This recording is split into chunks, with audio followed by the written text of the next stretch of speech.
everybody. I'm really pleased to be here today with Sarah Driver, who is the author of the brilliant book The Huntress C. And yes, we have dressed as identical twins. Not intentionally, but clearly stripes are where it's at for authors. Absolutely. It's the author uniform. This is how we must dress every day. You got the memo. But thank you so much for being here today, Sarah, to have a little bit of a chat with me about your book, which is amazing. Do you want to tell me a little bit about the book? Yeah, so it's called The Huntress C. It's my first finished book, and it's a fantasy adventure, the first in a trilogy, and it follows the adventures of 13-year-old Mouse, who lives aboard a trading galley called the Huntress. It's a really kind of distinctive and unusual story. Was there a sort of specific kind of kernel of an idea or like a little spark that sort of set you on the road to writing this book? Yeah, I think this book was kind of stewing and brewing in the back of my mind for quite a while. But when I started to write it, there were a few things that really inspired me. One was just sort of thinking about what a world would be like if some of the prehistoric creatures from the past had never died out. Amazing. So one of the creatures in the book is the pterodils, and the name probably suggests they're based on pterodactyls. But I was reading a book about dinosaurs and just thinking, what would it be like if some of them were still here? And then otherwise, I just sort of decided to write a book that would have really, really excited me when I was a kid. I was feeling really inspired by anything to do with the sea, which has always fascinated me and also kind of terrified me at the same time. Storms, lighthouses, ships, ideas about like diving for pearls and wild weather. Also, I was taught to swim by my grandmother in the sea, and she was always really, really drawn to water, getting in the sea any time of year. And so I think there was something to do with grandmothers and the sea that also came in. Well, I was going to ask you about grandmothers, because Grandma in the story is one of my favourite characters. I mean, she's fantastic, and I just love the idea that the grandma is also the fearsome ship's captain. So, you know, was that something that you really wanted to do, to write about that sort of grandmother-granddaughter kind of relationship? Yeah, I think so. I didn't consciously set out to do it. I think that because it was sort of set at sea, and there was something subconsciously in me that made me explore that relationship. But Grandma's a character that just sort of came onto the page fully formed. And she was great actually for me as a writer, because she kind of did all the work. She was just there, being really active and fearsome and amazing, getting on with it. And the other thing that really struck me when I was reading the book is the language that you use, which is very distinctive and unusual and beautiful. Was that an intention when you started writing, or was it something that sort of came about with the world, that it would be expressed in this sort of particular way? Thank you. I think that first of all, it just sort of was how Mouse was talking. So, like, I suppose a kind of quite distinct dialect. So the first thing I wrote for the book was about half a page of her just talking, and she had things that she would say that came quite fully formed. When I carried on writing, I wanted to sort of make it quite visceral and like punchy. And I really loved how some writers could connect the voice of a character or the voice of a story so well to emotion just by the way they talked. So I wanted it to be quite natural and earthy in a way, and sort of based on the world that the characters see all around them. And that is quite a special kind of world, which has some amazing creatures in it, which was something else that I really enjoyed about this book. Was there a favourite magical creature for you that appears? Yeah, I really, really love moon sprites. So there's a really important moon sprite called Thunderbolt in the book, who is Sparrow's pet. And she's just like, I think she annoys Mouse a bit. They kind of antagonise each other to start with, but become friends. But all the best friendships in books always do. But like moon sprites are brilliant because they're quite like entertaining. They're quite feisty and they get into fights, but they also make like really lovely silvery light that is actually enough to read by. So especially when I was a kid, I would have been the one reading secretly after the lights are out. Yeah. And probably with a moon sprite just to give me enough light to read by. Oh, so they're beautiful but also quite funny and mischievous. Were there particularly books that you read that really inspired you to want to go down this road? Yeah, when I was a child, I think predominantly I would have said I was a reader, and I would still say that I'm first and foremost a reader. So I just sort of learnt to write by reading, and I just read all the time when I was a kid. I did always like really love fantasy. So I loved books by Joan Aiken. Yes, I love Joan Aiken. Yeah, Burley Doherty, Philip Pullman, Tolkien. Yeah.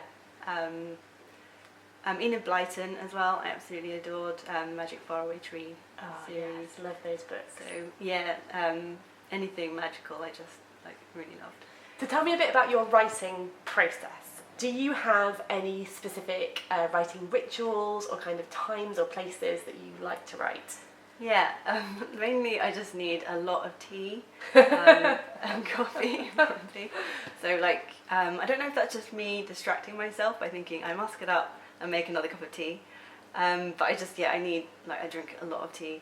I do quite like writing alone usually, and usually actually quite early in the morning.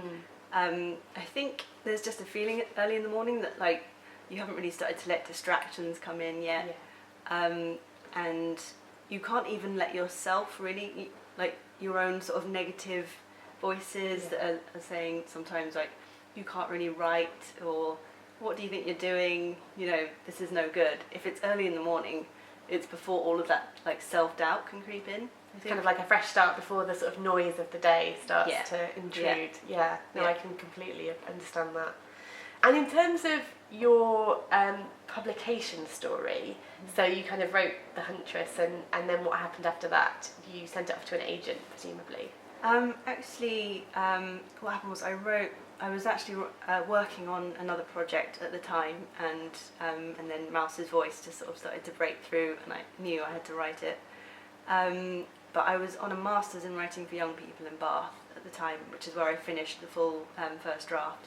And I met my agent through the course. I first pitched The Huntress to her in the toilet queue at the university. Brilliant. And one of my friends was in the loo listening in while I was doing that, so it was probably a little bit awkward, but she said it sounded interesting. And United Agents, which is the agency that she works with, run a yearly prize on that course, which luckily I won that year, which meant that I sent the manuscript to United Agents and signed through them, and then we worked on a big edit together, and then my work was sent out by my agent to publishers. Yeah, and of course we now share a publisher, which is Egmont, and an editor, the brilliant Ali. So tell me about that sort of stage of the process. How was it sort of having the story edited, and were there things that changed significantly through that process? Yeah, it's been really, really interesting, quite a steep learning curve, amazing to learn about a whole new industry, and I felt like I've been in really, really safe hands. I think doing a master's course before and getting used to working in writing workshops where you receive criticism was great preparation, because I didn't feel too precious about my work, and I was able to receive criticism. But at the same time, it was also quite hard, because I'd got my work to like a high enough state to be sent out to publishers, and then when you start editing again, it can feel a bit scary, because you're changing things around, and but it's been fantastic, and I've been really well supported. And of course, the book itself, which we should really have here in our hands right now, but we don't, is really, really beautiful and looks amazing. I've got a proof here. Yay! Look at that. Not what it looks like now, but I love the proof. This is the proof, which is beautiful in itself, and has this amazing cover with the cut-out letters and the ship inside and the whales. As in, and my favourite thing to find in any children's book, which is of course a map and a diagram of a ship. Yeah, it's amazing. But the finished edition is even more beautiful than this, with lovely foil, and it looks fantastic. So how was that part of the process? How was the kind of design side, and did you have much input into that stage of things?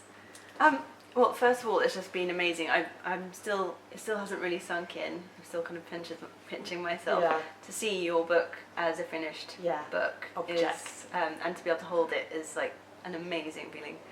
I didn't really get that much of a say in how it would look in a way, but I was always asked how I felt about it, so I was really included, and that was really lovely. But Joe McLaren's the illustrator, Janine Spencer is another illustrator with Egmont, and the design team, Laura Bird at Egmont, they're just so talented and so amazing that I was really happy to sort of let them see where they were going to take it, and the cover went through 3 different drafts.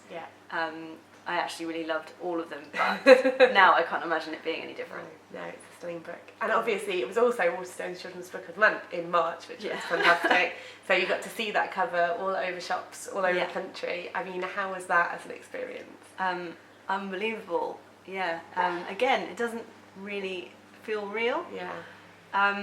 So every single branch did something slightly different, and it was amazing to see how all the booksellers were getting creative with my book, which was amazing. And there were loads of like really stunning window displays everywhere, and I would get like tweets from Inverness and like places miles apart, and it was just amazing to see like whales in windows and ships in bottles. There was a sea monster in, I think, Gloucester.